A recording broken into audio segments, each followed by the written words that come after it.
Hello mga katoyo, mga kamami, mga karaki, nagbabalik ang Mami Raketera ninyo. So for today's video ay gagawa tayo ng special request ng aking repeat client. Gagawan daw natin ng cake ang kanyang wifey kasi birthday niya. Nung last time kasi na nag-deliver ako sa wifey niya is Valentine's Day and ngayon naman ay birthday daw niya. So ito nga ang kanyang special request.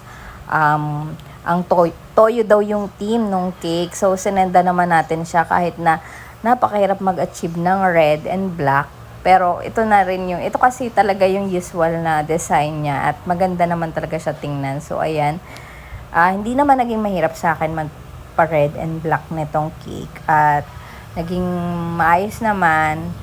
So, ganito lang siya kasimple. May mga printed topper lang siya. Tapos, ito nga, dapat pala walang takip yung na-print ko. Kaso, andito na. Kaya, ginawan ko na lang. Nilagyan ko na lang siya ng black na icing para style talagang nabubuo siya. Kayo ba mga mami, payag ba kayo? Natuyuin kayo?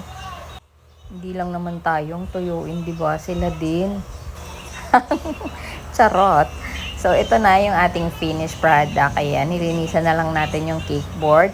At si sir nga pala ay nasa malayo. Bali, parang LDR sila. So, ito talaga ay kailangan ko rin i-deliver. Kahit na malayo, ay dineliver natin. So, ayun lang for today's video. Baka naman, pa-follow naman. Thank you!